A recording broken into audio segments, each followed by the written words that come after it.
When I retired, all I knew was defending my end zone. I didn't know what to do. I always had my guard up. Ready to tear someone's head off.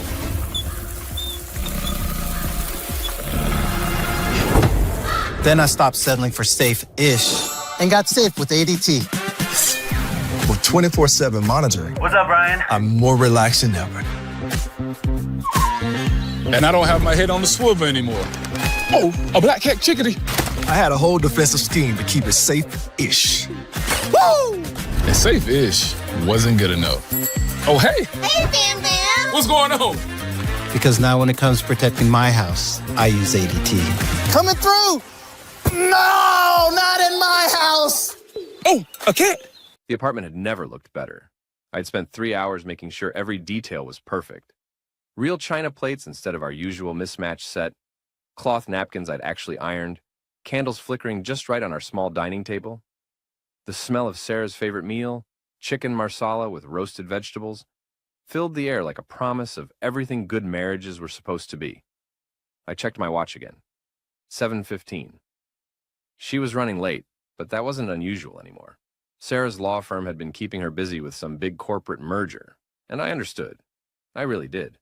Success took sacrifice, and I was proud of how far she'd come since we'd moved to this mid-sized upstate New York town 3 years ago.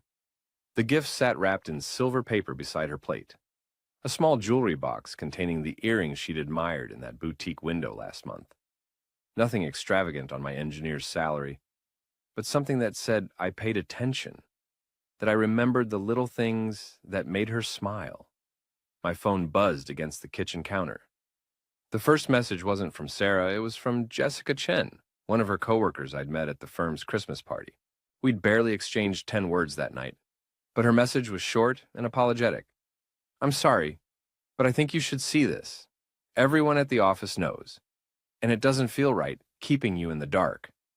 The photo that followed hit me like a physical blow.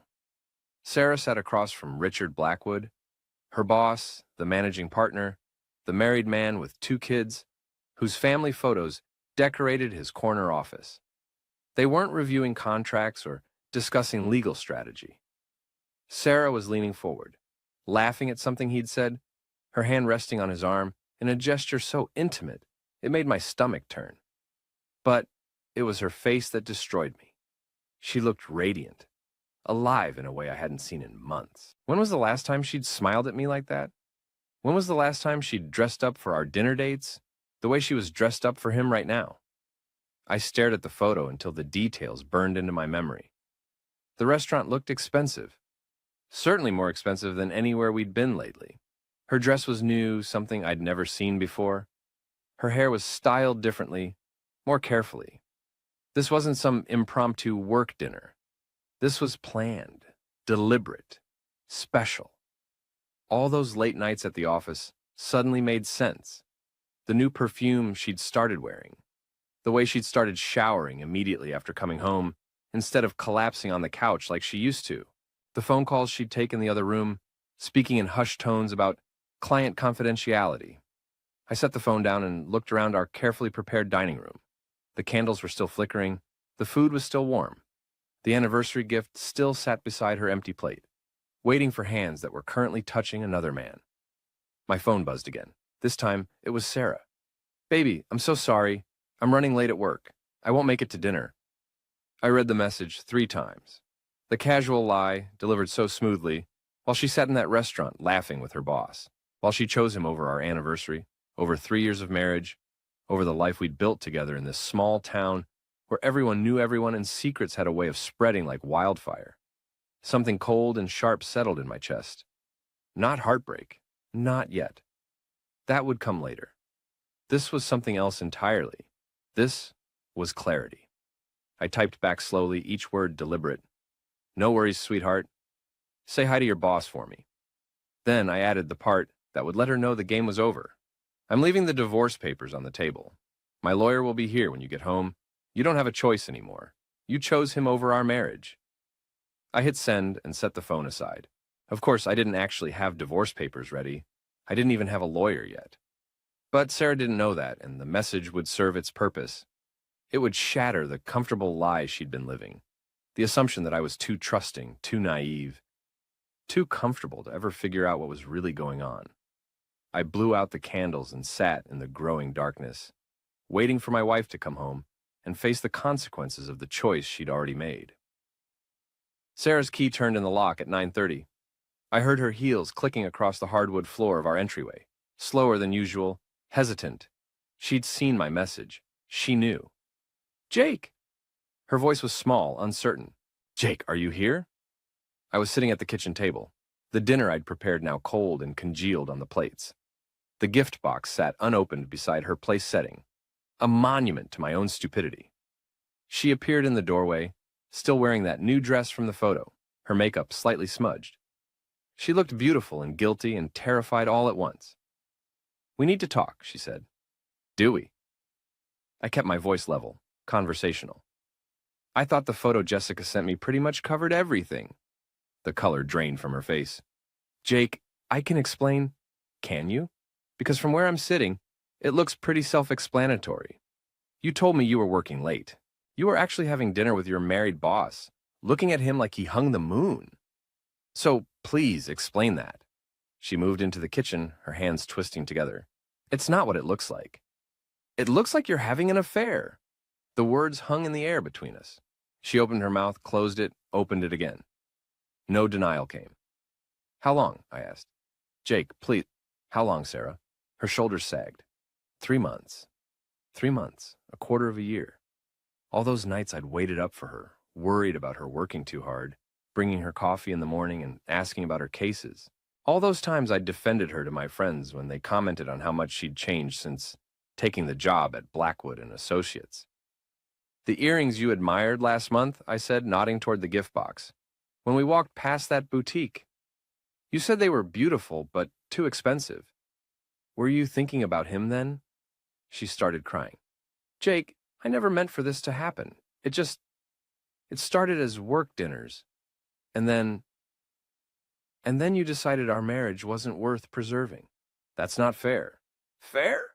I stood up, the chair scraping against the floor. "You want to talk about fair? Fair would have been having this conversation before you decided to start screwing your boss. Fair would have been telling me you were unhappy instead of sneaking around behind my back for 3 months. Fair would have been not making me cook anniversary dinner while you were out with another man." She was sobbing now, mascara running down her cheeks. "I love you, Jake. I do. This thing with Richard, it's complicated." "Richard?" I laughed, but there was no humor in it. "You're on a first-name basis. How sweet. He's going through a divorce. His marriage has been over for years." "His marriage has been over for years, but he's still wearing his wedding ring?" I'd noticed it in the photo, the gold band catching the restaurant's lighting. "Or is that just what he tells all the young associates he's sleeping with?"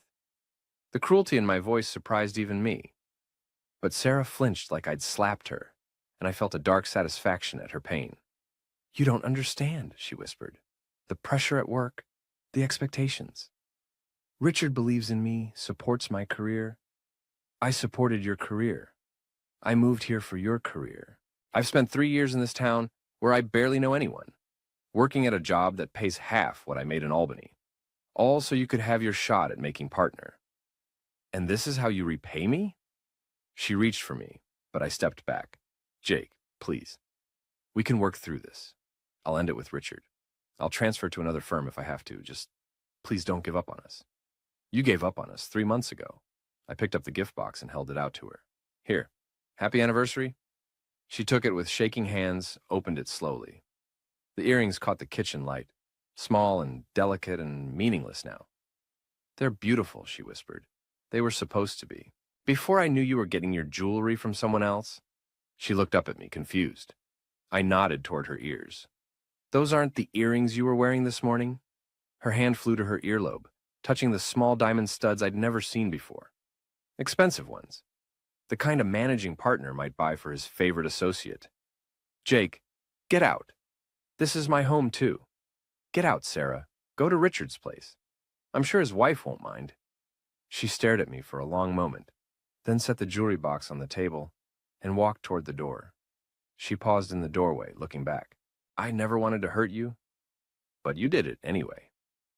After she left, I sat in the dark kitchen for a long time, staring at the cold anniversary dinner and thinking about how quickly a life could change. How 3 years of marriage could be reduced to a photo on a phone and a pair of earrings from another man. I thought about Richard Blackwood with his corner office and his expensive suits and his promises about divorce that probably weren't worth the breath he'd used to speak them. I thought about Jessica Chen, who'd cared enough about a virtual stranger to send that photo. I thought about all the people at Sarah's firm who'd known about the affair and said nothing. Most of all, I thought about how I was going to make sure everyone in this small town knew exactly what kind of woman Sarah really was and exactly what kind of man Richard Blackwood was.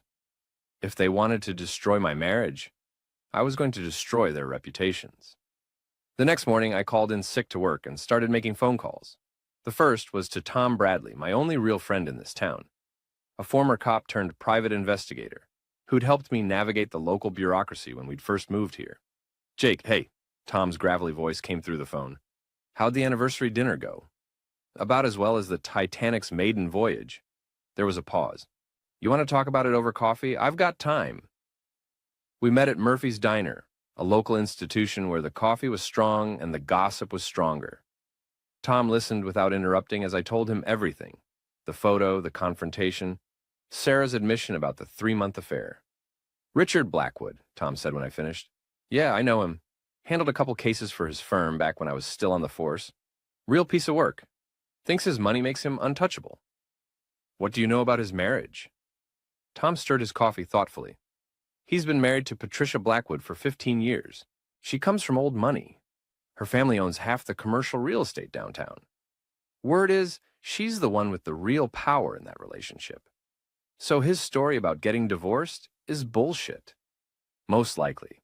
Patricia Blackwood doesn't strike me as the type to give up half her assets without a fight, and Richard's too comfortable with her money to actually leave.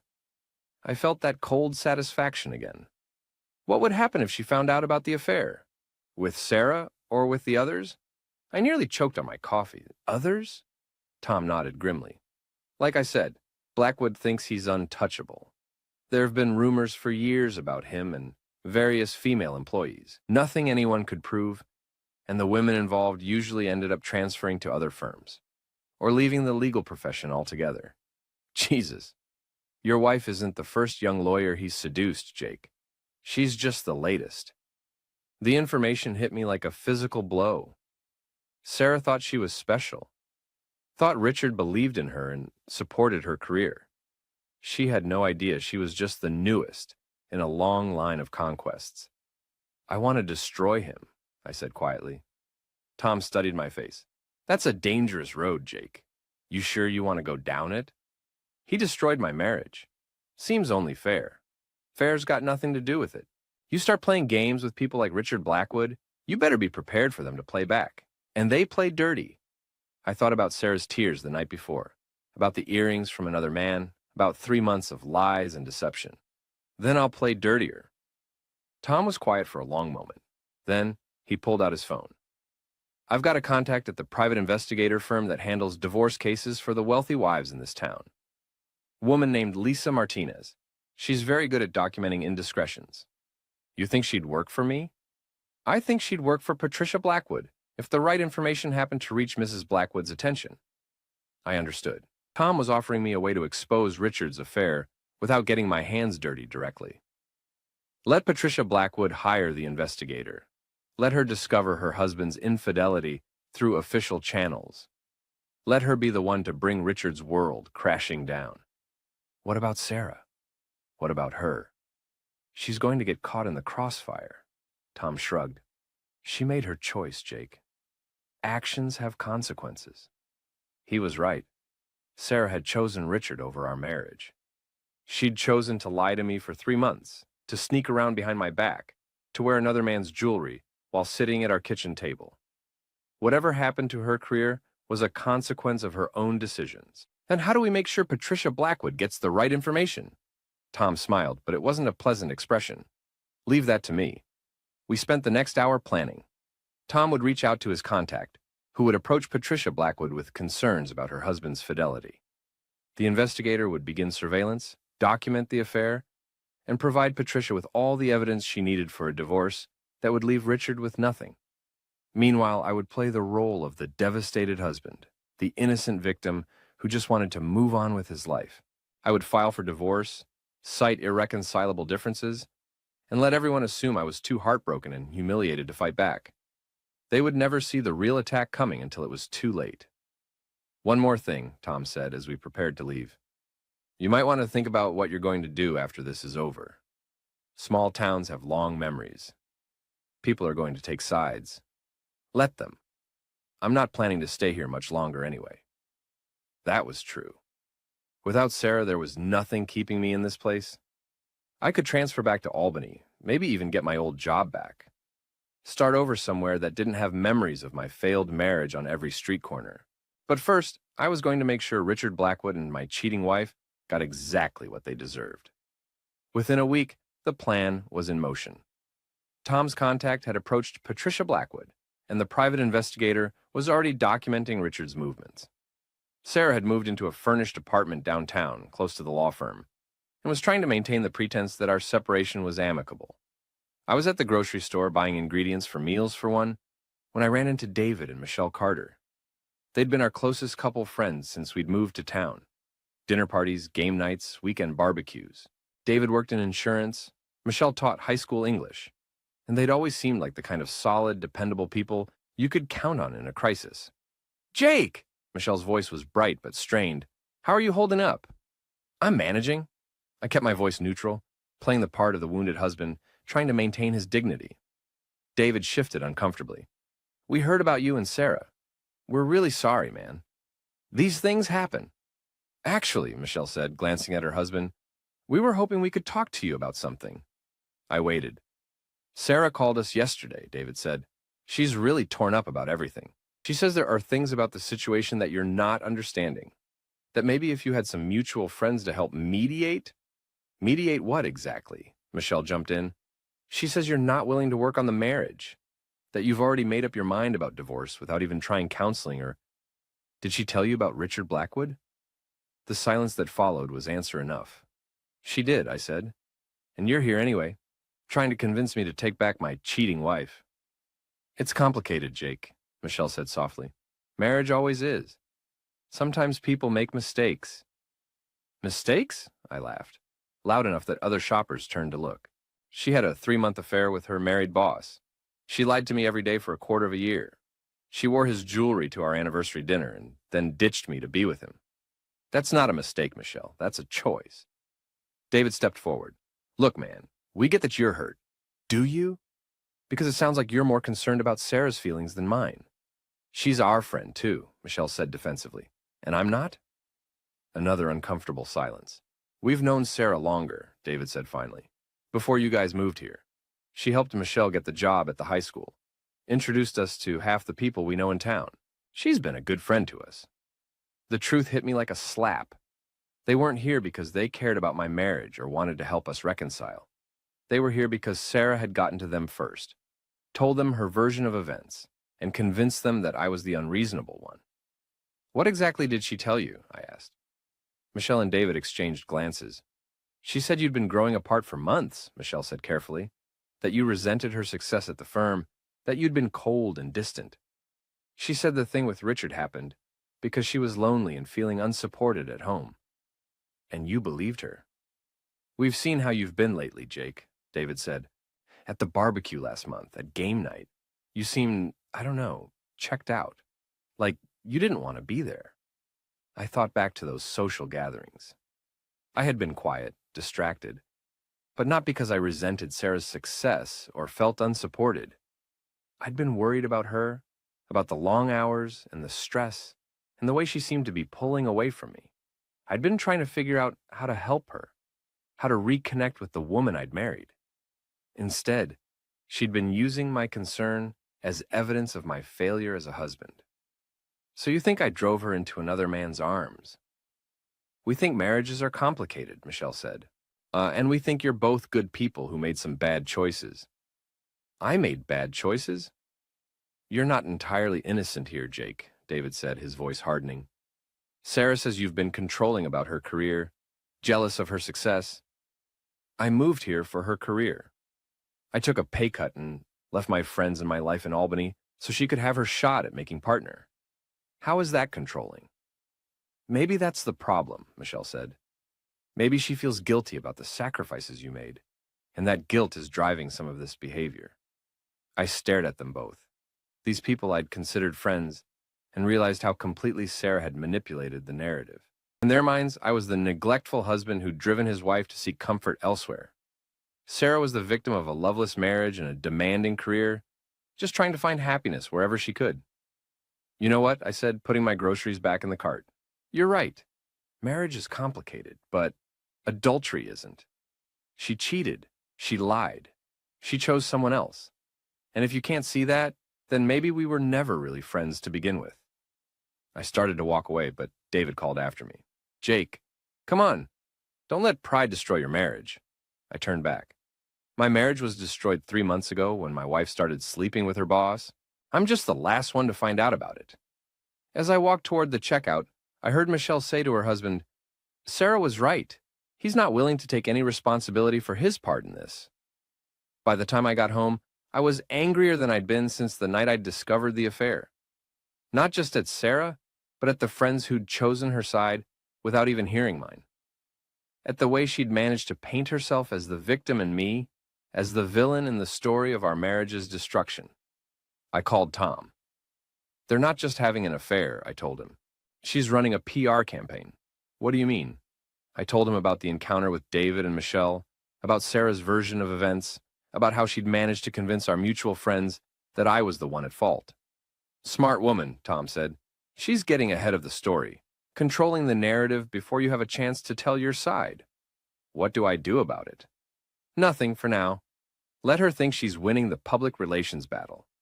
Meanwhile, we focus on the real war, which is destroying Richard Blackwood.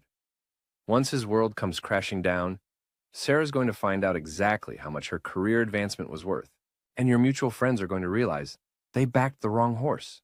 Tom was right. I needed to stay focused on the bigger picture. Sarah could have David and Michelle and whoever else she'd convinced to take her side. When Patricia Blackwood finished with her husband, Sarah would discover that sleeping with the boss only worked as long as the boss had power to share, and Richard Blackwood's days of power were numbered. 2 weeks later, Tom called with an update. Patricia Blackwood hired the investigator. They've been following Richard for a week now. What did they find? Exactly what we expected. He's not just seeing your wife. There's at least one other woman, maybe two. The man's running a regular rotation. I felt sick. Not because I still cared about Sarah's feelings, but because I realized how completely she'd been played. She thought she was special. Thought Richard was going to leave his wife for her. She had no idea she was just one of several women he was stringing along. There's more, Tom continued. The investigator did some digging into Richard's finances. Turns out he's been using firm money to pay for his extracurricular activities. Expensive dinners, jewelry, weekend trips, all of it billed to client entertainment or business development. That's embezzlement. That's a felony. Patricia's divorce attorney is very interested in those financial records. I thought about the earrings Sarah had been wearing, the ones Richard had bought her, paid for with money stolen from his own law firm. When does Patricia confront him? Soon. She wants to have all her ducks in a row first. Once she files for divorce, she's going for everything. The house, the cars, his stake in the law firm, even his pension. Richard Blackwood is going to be lucky if he can afford a studio apartment when she's done with him. And Sarah. What about her? When Richard's world implodes, she's going to be collateral damage. That's what happens when you sleep with other people's husbands, Jake. Actions have consequences. Tom was right, but I still felt a flicker of something that might have been sympathy for the woman I'd once loved. Sarah had made terrible choices, but she'd also been manipulated by a man who was clearly a predator. Richard Blackwood had used his position of power to seduce her, made her promises he had no intention of keeping, and now she was going to pay the price for trusting him. Then I remembered the 3 months of lies, the anniversary dinner she'd skipped, the way she'd tried to make our mutual friends believe I was the villain in our story. The sympathy faded. There's something else you should know, Tom said. Word's getting around town about the separation. People are talking. What kind of talking? The kind you'd expect in a small town. Some people are on your side, some are on hers. But there's a third group that's just enjoying the drama. I'd expected that. In a town this size, a scandalous divorce was entertainment. People would pick sides, spread rumors, and generally make the whole situation worse for everyone involved. Anyone I should be worried about? Maybe. Sarah's been spending time with the Hendersons, that couple with the big house on Elm Street. Rich, connected, think they run the social scene around here.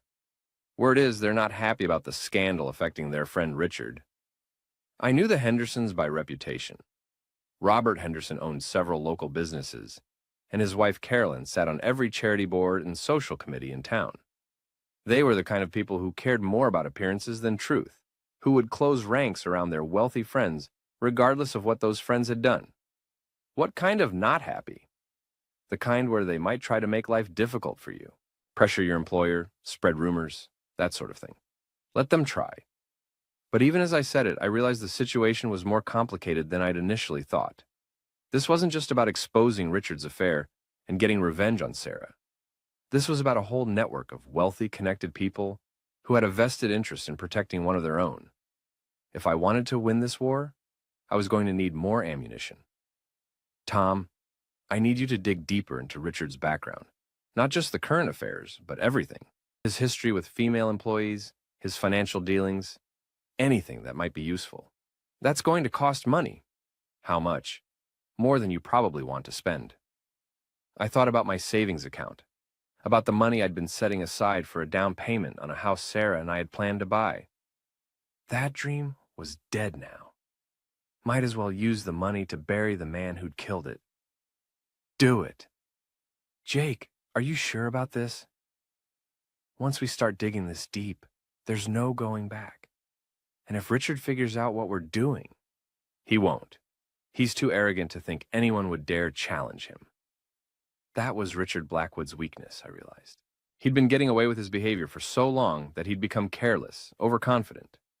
He thought his money and position made him untouchable. He was about to learn otherwise. The confrontation I'd been expecting came on a Thursday evening.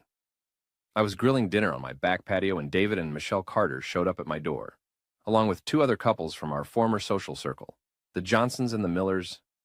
"We need to talk," David said without preamble. I turned off the grill and gestured toward the patio furniture. "Have a seat." They arranged themselves in a semicircle, like some kind of intervention. Michelle looked uncomfortable, but David's expression was hard. "This has gone far enough, Jake," he said. "The whole town's talking about you and Sarah, and it's getting ugly. What's getting ugly is my wife's affair with her married boss. But I'm not the one who made that choice." "You're being vindictive," said Karen Johnson, a sharp-faced woman who'd never liked me much anyway. "Sarah made a mistake, but you're trying to destroy her life. I'm trying to get divorced. Sarah's the one who destroyed her own life. By filing for divorce, you're forcing her to choose between her marriage and her career," Michelle said. "That's not fair." I stared at her. She already chose her career over her marriage. 3 months ago, when she started sleeping with Richard Blackwood. "You don't understand the pressure she's under," said Linda Miller, jumping to Sarah's defense. "Richard's been mentoring her, helping her advance. If she loses his support now, she'll have to succeed on her own merit instead of on her back." The words were cruel, and I saw Michelle flinch. But I was tired of these people treating Sarah like a victim, and me like the villain. "That's enough," David said, standing up. "We came here to try to reason with you, but clearly you're too bitter to listen." "Reason with me about what? Taking back my cheating wife? About not destroying an innocent man's reputation with rumors and gossip," Karen Johnson said. I went very still. "What did you just say?" "Richard Blackwood is a pillar of this community," she continued. "He's donated thousands of dollars to local charities, created jobs, supported local businesses, and you're trying to destroy him with malicious rumors about some supposed affair that probably never even happened." "Supposed affair?" "Sarah says you've been paranoid and jealous for months," David said. "That you've been following her, checking her phone, making accusations. She thinks you hired someone to take that photo, to make it look like something it wasn't." I felt the blood drain from my face. "She told you the photo was fake?" "She told us you've been harassing her and Richard. trying to manufacture evidence of an affair that exists only in your imagination, Michelle said softly. Jake, we think you need help. Professional help. The audacity of it took my breath away. Sarah hadn't just convinced our friends that I was partly to blame for our marriage problems. She'd convinced them that I was mentally unstable, that I'd fabricated the entire affair out of jealousy and paranoia. You think I'm crazy? We think you're hurting, Linda Miller said gently, and we think that hurt is making you see things that aren't there. I looked around at their faces, some sympathetic, some judgmental, all of them convinced that I was the problem. Sarah had played them perfectly, turning my legitimate anger about her infidelity into evidence of my mental instability. Get out, I said quietly. Jake, Michelle started. Get out of my house, all of you. We're trying to help, David said. You're trying to gaslight me into believing my wife didn't cheat on me. That's not help. That's psychological abuse. No one's trying to abuse you, Karen Johnson said. We're trying to get you to see reason before you do something you'll regret. The only thing I regret is considering any of you friends. They left, but not before David turned back at the door. Sarah's a good woman, Jake.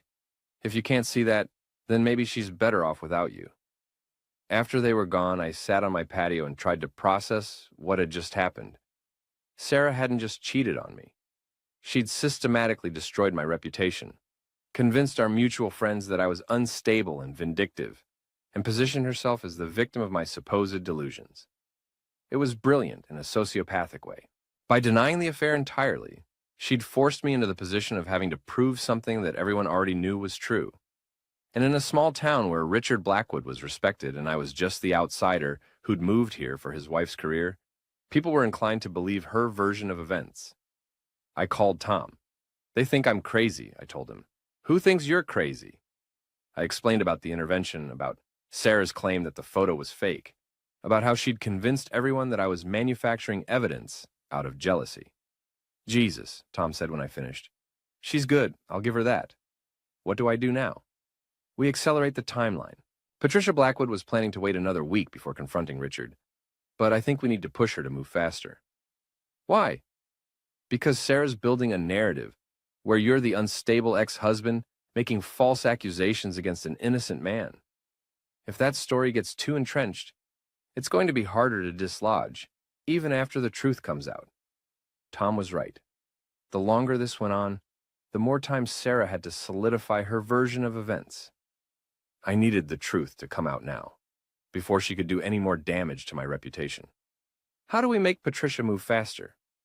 We give her something she can't ignore, something that proves Richard's not just cheating, but stealing from the firm to pay for it. The financial records? I'm thinking bigger than that. What if Patricia caught Richard and Sarah together? In person, undeniably, with witnesses. I understood what Tom was suggesting. Instead of waiting for the private investigator to gather more evidence, we would create a situation where Patricia Blackwood would discover her husband's affair herself, in a way that couldn't be denied or explained away. How? Leave that to me. But Jake? After this happens, there's no going back. Richard's gonna know someone set him up, and he's gonna come after you hard. Let him come. I was done playing defense. Sarah wanted to paint me as the villain in this story? Fine, I'd show her what a real villain looked like. Tom's plan was elegant in its simplicity. The Blackwood and Associates annual charity gala was scheduled for the following Saturday, a black tie event at the town's fanciest hotel, with all the local elite in attendance. Richard would be there with his wife, playing the role of the devoted husband and pillar of the community. Sarah would be there too, as one of the firm's rising stars. What Richard didn't know was that Patricia had hired additional security for the event. Security that included Tom's private investigator friend, who would be monitoring the hotel's security cameras and looking for any opportunity to document Richard's indiscretions. He won't be able to resist, Tom explained as we went over the plan. Put Richard in a room with Sarah and an open bar, with his wife distracted by her social obligations, and he'll make a move. They always do. What if he doesn't? Then we have a backup plan. The investigator has been tracking Richard's patterns. He usually takes Sarah to the Riverside Inn on Friday nights. It's out of town, discreet, the kind of place where married men take their mistresses. You want Patricia to catch them there? I want Patricia to follow them there. Let her see for herself what her husband does on his business trips. The plan had risks. If Richard suspected he was being watched, he might be more careful. If Sarah sensed something was wrong, she might warn him. But it was better than waiting for the slow accumulation of evidence while Sarah continued to destroy my reputation. Friday came, and I found myself parked outside the Riverside Inn at 7 p.m., waiting. Tom was in his own car across the parking lot, and somewhere nearby, Patricia Blackwood was getting ready to discover what kind of man she'd been married to for 15 years. At 7:30, Richard's BMW pulled into the lot. Sarah was in the passenger seat, laughing at something he'd said. She was wearing a red dress I'd never seen before. Another gift from her generous lover, no doubt. They went inside, and I waited. 20 minutes later, Patricia's Mercedes arrived. She sat in her car for a long moment, staring at the hotel entrance, steeling herself for what she was about to see. When she finally went inside, I followed at a distance. The Riverside Inn was the kind of place that catered to discretion, dimly lit, with private booths and a bar that didn't ask questions. Richard and Sarah were in a corner booth, sitting on the same side, his hand on her thigh as they shared a bottle of wine. Patricia saw them immediately. I watched from across the room as Patricia Blackwood's carefully composed facade cracked. She stood frozen in the doorway for what felt like an eternity, watching her husband caress another woman, seeing the intimacy that couldn't be explained away as a business dinner or professional mentoring. Then, she walked over to their table. "Hello, Richard." Richard's head snapped up, his face going white. Sarah looked confused for a moment, then horrified as she realized who was standing there. "Patricia," Richard stammered, pulling his hand away from Sarah's leg. "What are you doing here? I could ask you the same question." Patricia's voice was ice-cold, controlled. "But I think the answer is obvious." Sarah started to stand up. "Mrs. Blackwood, I can explain—" "Can you? Please, I'd love to hear how you explain fucking my husband." The words cut through the restaurant's quiet murmur like a knife. Other diners turned to stare, and I saw the hotel manager moving toward the table. "Patricia, please," Richard said, glancing around nervously. "Not here. Not in public." "Not in public?" Patricia laughed, but there was no humor in it. "You didn't seem concerned about public when you were groping your employee in a restaurant where anyone could see you." "It's not what it looks like." "It looks like adultery, Richard. It looks like you throwing away 15 years of marriage for some cheap office slut." Sarah's face flushed red. "I'm not—" "You're not what? Not sleeping with a married man? Not destroying a family for your own career advancement? Not pathetic enough to think he actually cares about you?" The cruelty in Patricia's voice was surgical, precise. She wasn't just angry. She was destroying them both with the skill of someone who'd spent years in high society, who knew exactly how to cut deepest. "He's leaving you," Sarah said, her voice shaking. He told you what you wanted to hear, you stupid girl. Do you think you're the first? Do you think you're special?" Sarah looked at Richard, waiting for him to defend her, to confirm his promises about divorce and a future together. But Richard was staring at his hands, saying nothing. "How many others have there been, Richard?" Patricia continued. "How many young lawyers have you seduced, with promises of partnership and love? How much of my money have you spent on your whores?" "Patricia, stop," Richard said quietly. "We can discuss this at home. We can discuss it right here, in front of your latest conquest. I want her to understand exactly what kind of man she's been sleeping with." Patricia turned back to Sarah. "He's not leaving me, dear. He's not getting divorced. He's not going to marry you or make you a partner or any of the other things he's promised. Do you know why?" Sarah shook her head, tears streaming down her face. "Because he can't afford to leave me. Everything he has, the house, the cars, his stake in the law firm, it's all mine. My family's money built that firm, and if Richard tries to divorce me, he'll lose everything." She leaned closer to Sarah, her voice dropping to a whisper that somehow carried across the restaurant. "You're not his future, sweetheart. You're his entertainment. And now that I know about you, you're not even that anymore." Patricia straightened up and looked at her husband. "I'll see you at home, Richard. We have a lot to discuss." She walked out of the restaurant with her head high, leaving Richard and Sarah sitting in stunned silence while the entire dining room stared at them. I left before they recovered enough to notice me, but I'd seen enough. The trap had worked perfectly. Richard Blackwood's reputation was about to become the hottest gossip in town, and Sarah was about to learn that sleeping with the boss only worked as long as the boss had power to protect you. By Monday morning, everyone in town would know the truth about their affair, and everyone who'd believed Sarah's story about my supposed paranoia and delusions would have to face the fact that they'd been played by a master manipulator. The war wasn't over, but I just won the most important battle. By Monday morning, the story of Patricia Blackwood's public confrontation at the Riverside Inn had spread through town like wildfire. The local coffee shops, barber shops, and grocery stores were buzzing with details that grew more dramatic with each retelling. I was at Murphy's Diner, enjoying my coffee and the vindication of being proven right, when Michelle Carter appeared at my table. She looked embarrassed and uncertain, nothing like the confident woman who'd tried to convince me I was imagining my wife's affair. "Jake, can I sit down?" I gestured to the empty chair across from me. "I owe you an apology," she said without preamble. "We all do." "Do you?" She flinched at the coldness in my voice. "We heard about what happened Friday night, about Patricia catching Richard and Sarah together." "You mean you heard that my wife's affair actually exists? That I wasn't just a paranoid, jealous husband making up stories?" "Sarah lied to us. She told us you were unstable, that you were harassing her and Richard, that the photo was somehow fake or taken out of context. And you believed her. She was convincing, and we'd known her longer, trusted her more." Michelle's voice was small, ashamed. "We thought we were helping." "You thought you were protecting your friend's reputation at my expense." "Yes, and we were wrong." I studied her face, looking for signs of genuine remorse versus social obligation. Michelle had always been the more empathetic of the Carter couple, the one more likely to feel guilty about hurting someone. "What do you want from me, Michelle?" "Forgiveness, I guess, and maybe we could try to rebuild our friendship." "Why would I want to do that?" The question seemed to surprise her. "Because we made a mistake. Because we're sorry."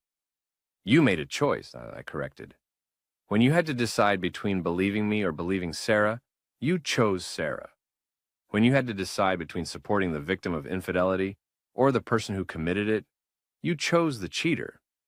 That wasn't a mistake, Michelle. That was a revelation of your character." She was quiet for a long moment. "David says I shouldn't have come here. He says you're too bitter to forgive anyone." "David's probably right. But it's not bitterness that's keeping me from welcoming you back with open arms. It's the knowledge that the next time you have to choose between doing what's right and doing what's convenient for your social circle, you'll choose convenience again. That's not fair." "Fair?" I laughed. "You want to talk about fair? Fair would have been giving me the benefit of the doubt when I told you my wife was cheating. Fair would have been asking Sarah for proof when she claimed I was delusional. Fair would have been staying neutral until you knew all the facts." Michelle's eyes filled with tears. "We were trying to save your marriage." "No, you were trying to avoid having to pick sides in a messy situation. And when Sarah made it easy for you by painting me as the villain, you jumped at the chance to make me the problem instead of dealing with the reality that your friend was a cheater and a liar." I stood up, leaving money on the table for my coffee. "Jake, please tell David and the rest of your friends that I appreciate the apology, but I'm not interested in rebuilding relationships with people who showed me exactly who they are when it mattered." I left Michelle sitting alone at the table, crying into her coffee. I felt a moment of sympathy for her. She genuinely seemed to regret her choices, but not enough to forgive her. She and David and the others had made their decision when they chose to believe Sarah's lies over my truth. Now they could live with the consequences. My phone buzzed as I walked to my car. It was Tom. "You see the news this morning? About Patricia's confrontation?" "Yeah, I was there." "Not that. Richard Blackwood's been suspended from the law firm pending an internal investigation." I stopped walking. "What kind of investigation?" "The kind where the managing partners suddenly realize they might be liable for their employees' sexual harassment of subordinates. Word is, they're looking into all of Richard's relationships with female employees, not just Sarah." "Sexual harassment?" Think about it, Jake. Richard's in a position of power over Sarah and the other women he's been involved with. He controls their assignments, their evaluations, their chances for advancement. Any sexual relationship between them is inherently coercive. I hadn't thought about it in those terms, but Tom was right. Sarah might have believed she was making free choices, but those choices were being made under the implicit threat that rejecting Richard's advances could damage her career. What does this mean for Sarah? Probably nothing good. She's been the most visible of Richard's conquests.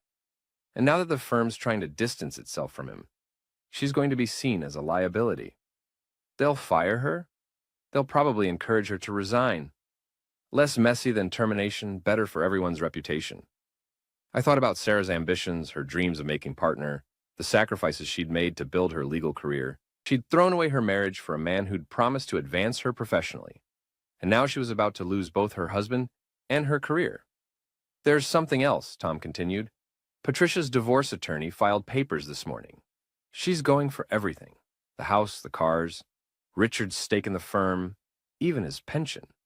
And she's claiming adultery as grounds, which means Richard's going to be lucky to keep his law license, much less his assets. Good. Jake, there's one more thing you should know. Sarah's been trying to reach you. I know, I've been ignoring her calls. Maybe you shouldn't. Word is, she's pretty desperate right now. Her world's falling apart, and you might be the only person who can help her. I thought about that. Sarah had lied to me, cheated on me, tried to destroy my reputation with our mutual friends. She'd made her choices, and now she was facing the consequences, but she was also the woman I'd loved for 3 years, the woman I'd moved across the state for, the woman I'd planned to spend my life with. Did I owe her anything now that her carefully constructed lies were collapsing around her? What do you think I should do? That's up to you, Jake. But remember, whatever you decide, you're going to have to live with it. And so is she.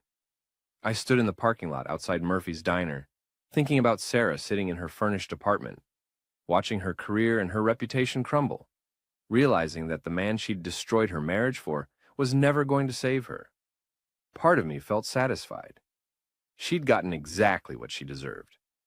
But another part of me, the part that had loved her enough to iron napkins for our anniversary dinner, wondered if revenge was worth the cost of becoming the kind of person who could watch someone suffer without feeling anything at all. My phone buzzed again. This time it was Sarah. I stared at her name on the screen for a long moment, then made my choice. I answered the call. Jake?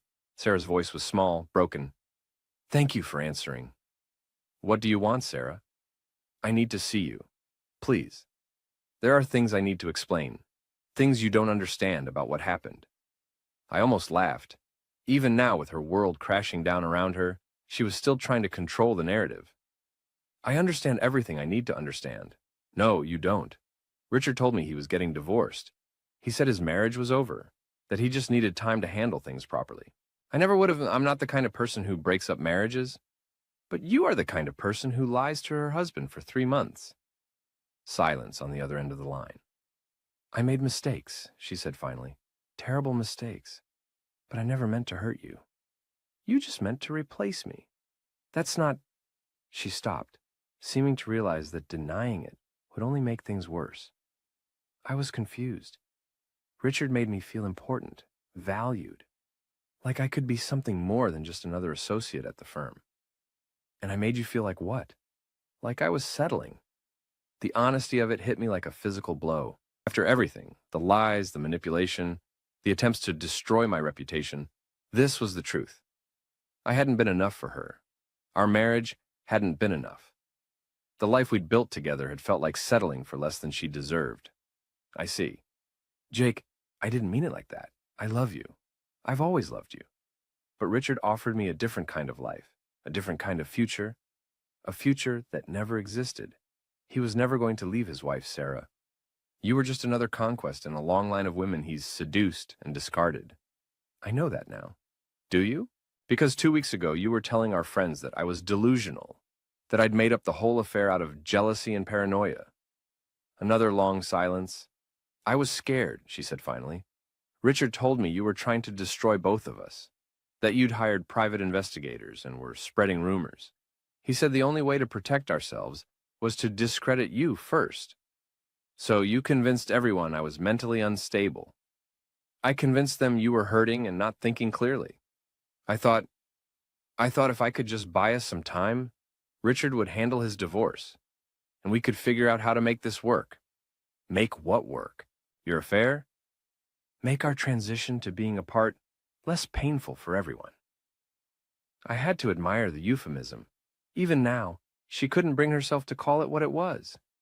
The destruction of our marriage for a fantasy that had never been real. Where are you now, Sarah? At my apartment. Jake, they fired me today. I heard you were encouraged to resign. Same thing. Richard's been suspended, and the firm doesn't want any association with the scandal. My career's over. There was genuine despair in her voice now, the sound of someone who'd gambled everything and lost. I'm sorry to hear that.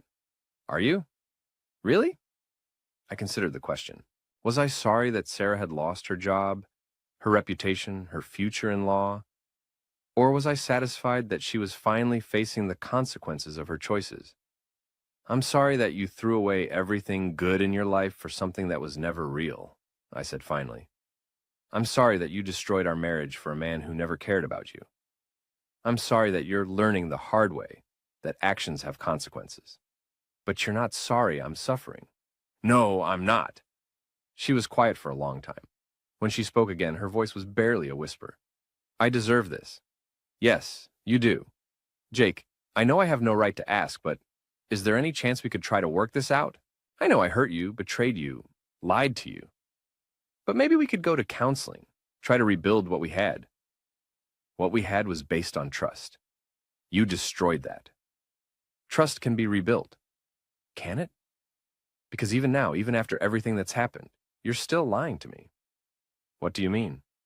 You said Richard told you he was getting divorced, that his marriage was over, but you knew that wasn't true. I didn't. You knew Patricia Blackwood, Sarah. You'd met her at firm events, social gatherings. You knew she was wealthy, connected, that she had power in this town. Did you really believe Richard was going to give all that up for you? Silence.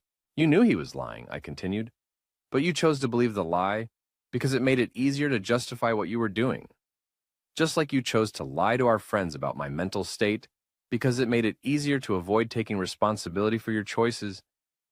You're right. Her voice was flat, defeated. You're right about all of it. I know. So there's no chance? No possibility that we could find a way back to each other? I thought about the woman I'd married, the woman who'd smiled at me across candlelit restaurant tables, who'd laughed at my jokes and shared my dreams of building a life together. That woman was gone, replaced by someone who could lie with ease, manipulate mutual friends, and destroy a marriage for the promise of career advancement. No, Sarah, there's no way back. She started crying then, deep, wrenching sobs that spoke of genuine grief and regret. Part of me wanted to comfort her, to tell her everything would be okay. But that part was smaller now, overwhelmed by the knowledge of what she'd done and who she'd revealed herself to be. I'm going to leave town, she said when the crying subsided. Start over somewhere else. Try to rebuild my life. That's probably for the best. Jake? Yeah? For what it's worth, I really did love you. I still do. I know, but love wasn't enough to keep you from betraying me. And it's not enough to make me forgive you. After she hung up, I sat in my car for a long time, thinking about the conversation and what it meant. Sarah was finally facing the full consequences of her choices. The loss of her marriage, her career, her reputation, her future in this town. She was alone, unemployed, and starting over from nothing. I should have felt satisfied. I should have felt vindicated, and part of me did. But another part of me just felt empty, like I'd won a war that had cost me everything I'd once cared about. My phone rang. It was Tom. How'd it go? About like you'd expect. She wanted to reconcile. And I told her no. Good. You made the right choice, Jake. Did I? Because right now it doesn't feel like winning. That's because you're not a sociopath. Normal people don't feel good about destroying someone they once loved, even when that person deserves it. Tom was right, but it didn't make the hollowness in my chest any easier to bear. There's news, Tom continued. Richard Blackwood's been arrested. For what? Embezzlement. Turns out he's been stealing from client accounts for years, not just using firm money for his affairs. The FBI got involved when Patricia's divorce attorney turned over the financial records. How much? Close to $500,000. He's looking at serious federal time. I thought about Richard Blackwood, the man who'd seemed so powerful and untouchable just a week ago. Now he was facing prison, bankruptcy, and the complete destruction of everything he'd built. What about Patricia? She's fine. Better than fine, actually. Turns out she's been planning this for a while, building her own case against Richard. The affair with Sarah just gave her the final piece she needed. She used us. She used the situation to her advantage. Can't say I blame her. I couldn't either. Patricia Blackwood had played the game better than any of us, using our drama to achieve her own goals. She'd gotten rid of her cheating husband, protected her assets, and probably earned the sympathy of their social circle in the process. So what now? I asked. Now you move on with your life. You've got your vindication, your revenge, and your freedom. What more do you want? What more did I want? I'd wanted Sarah to pay for her betrayal, and she had. I'd wanted Richard to face consequences for his actions, and he was. I'd wanted the truth to come out, and it had. But sitting in that parking lot, talking to Tom about the wreckage of multiple lives, I realized that revenge was a cold comfort. It didn't bring back the marriage I'd lost or the trust that had been broken. It didn't make me feel whole again. It just made me feel like I'd become someone I didn't recognize. Someone who could orchestrate the destruction of other people's lives and call it justice. I think I'm done with this town, I said finally. Probably a good idea. Fresh start, clean slate. Yeah, fresh start. But as I drove home to my empty house, I wondered if it was possible to start fresh when you'd learned things about yourself that couldn't be unlearned. When you discovered that under the right circumstances, with enough provocation, you could become someone capable of methodical, devastating revenge. Sarah had betrayed me, but in seeking my revenge, I'd betrayed something in myself. And unlike her betrayal, mine was something I'd have to live with forever. The war was over. I'd won. But victory tasted like ashes in my mouth. I was packing the last of my belongings when the doorbell rang. Through the window, I could see Michelle Carter standing on my front porch, holding what looked like a casserole dish. I considered not answering, but curiosity got the better of me. Hi, Jake. She looked nervous, uncertain. I heard you were moving. News travels fast in small towns. I brought you something, a going-away gift, I guess. She held out the casserole dish. Tuna noodle casserole. I remember you saying you liked it. I took the dish, surprised that she'd remembered such a small detail from a dinner party we'd hosted 2 years ago. Thank you. How are you doing? Really? I thought about the question. How was I doing? I had a new job lined up in Denver, a fresh start in a city where nobody knew my story. I'd lost 20 pounds, started running again, even gone on a few dates. By most measures, I was doing well. I'm okay, I said finally. I'm glad. I worried about you after everything. Did you? She nodded. I know you don't think much of me anymore, and I understand why. But I did care about you, Jake. I still do. I appreciate that. We stood there in awkward silence for a moment. Have you heard from Sarah? She asked finally. No, have you? She called me last month. She's in Portland now, working as a paralegal for a small firm. She says she's doing okay, but Michelle shrugged. She sounds different, sadder. I felt a flicker of something that might have been sympathy, but it was distant, muted. Sarah's sadness wasn't my responsibility anymore. What about Richard? He pled guilty last week. 5 years in federal prison, full restitution to the clients he stole from. Patricia got everything in the divorce. And Patricia, Michelle smiled slightly. She's doing very well. Started her own consulting firm, sits on half the boards in town. Some people say she's the most powerful person in the city now. Good for her. Another silence. Jake, I know it doesn't mean much now, but I want you to know that I learned something from all this. About loyalty, about friendship, about not just believing what's convenient to believe. What did you learn? That it's better to be wrong about someone you trust than right about someone you don't. It was a good lesson, though it had come too late to save our friendship. I hope things work out for you in Denver, she said. Thanks. I hope things work out for you here. After she left, I finished packing and loaded the last boxes into my truck. As I drove through town one final time, I passed all the places that had been part of my story. Murphy's Diner, where I'd planned my revenge. The Riverside Inn, where Patricia had confronted Richard and Sarah. The law offices where Sarah had worked and dreamed of partnership. It all looked smaller now, less significant. Just buildings in a town I'd never really belonged to, filled with people whose opinions had mattered too much to me for too long. My phone buzzed as I reached the city limits. A text from an unknown number. Jake, it's Sarah. Michelle told me you were leaving town today. I know I have no right to contact you, but I wanted you to know that I'm sorry for everything. I hope you find happiness in Denver. You deserve it. I stared at the message for a long moment, then deleted it without responding. Sarah's apologies, like her love, had come too late to matter. As I drove west toward my new life, I thought about the man I'd been when I'd first moved to that town. Trusting, optimistic, believing in the power of love and commitment to overcome any obstacle. That man was gone, replaced by someone harder, more cynical, less willing to give others the benefit of the doubt. I wasn't sure if that was a good thing or a bad thing. Maybe it was just a necessary thing, the price of learning that the world was more complicated and cruel than I'd wanted to believe. The sun was setting behind me as I crossed into Colorado, painting the sky in shades of red and gold. Somewhere ahead was Denver, a new job, a new apartment, a new chance to build a life that didn't include memories of betrayal and revenge. I'd won my war against Sarah and Richard Blackwood. I'd proven that actions had consequences, that lies eventually came to light, that justice, however delayed, eventually prevailed. But as I drove toward my uncertain future, I couldn't shake the feeling that my victory had cost me something essential, something I might never get back.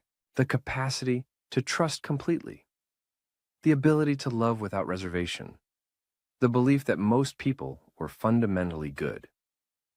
Sarah had taken those things from me when she chose Richard over our marriage. And in my quest for revenge, I'd finished the job she'd started. I was free now, vindicated and victorious. But I was also alone in ways I'd never been before, carrying scars that would shape every relationship I'd ever have. The road stretched out ahead of me, empty and full of possibility. Behind me lay the wreckage of everything I'd once believed about love and loyalty and the power of commitment to overcome any obstacle. I pressed harder on the accelerator and drove toward whatever came next, leaving the past where it belonged, in the rearview mirror, growing smaller with every mile.